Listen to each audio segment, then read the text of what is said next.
Hare Krishna devotees, welcome to Rameshwari spiritual channel. వాళ్ళని చంపడానికి రెండవ కారణం. వాళ్ళే అంటుంటాడు, నువ్వు చేసింది ధర్మమేనా, నువ్వు చేసింది ధర్మమేనా, చెట్టుచాటు నుండి ఎందుకు చంపేశావు నన్ను అని వాలి అంటుంటాడు మన రామచంద్రునితో. అప్పుడు మన రామచంద్రుడు ఏమంటాడంటే, నువ్వు చేసింది ధర్మమేనా అని నన్ను అడుగుతున్నావు, మరి నువ్వు చేసింది ఏంటి? తమ్ముడిని రాజ్యం నుండి వెలివేసి తమ్ముడిని చితకబాది తమ్ముడి భార్యను నువ్వు లాక్కొని వెళ్ళావు. మరి నువ్వు చేసింది ధర్మమేనా? ఇక్కడ పరాయి స్త్రీని వేధిస్తే ఎంత శిక్ష అనుభవించాల్సి వస్తుందో నీకు ఇక్కడ నిన్ను చూపించాను. నువ్వు ఆ రోజు నీ తమ్ముడి భార్యను చెరబట్టి తీసుకువెళ్ళకుంటే ఈరోజు నీకు ఈ పరిస్థితి ఉండేదే కాదు.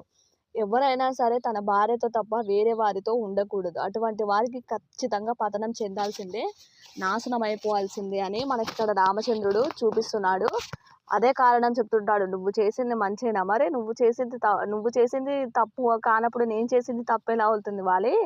కాబట్టి నువ్వు చేసింది అధర్మం. వేరే పరాయి స్త్రీని తప్పుగా చూడకూడదు. అందులో నీ తమ్ముడి భార్యని కూతురుతో చూడాలి, కూతురుతో సమానంగా చూడాలి. నువ్వు అలా కాకుండా తమ్ముడిని రాజ్యం నుండి గెంటేసావు.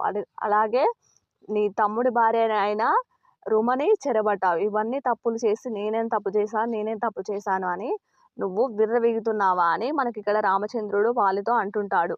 రేపటి మూడో కారణం రేపు మనం తెలుసుకుందాం. హరే కృష్ణ.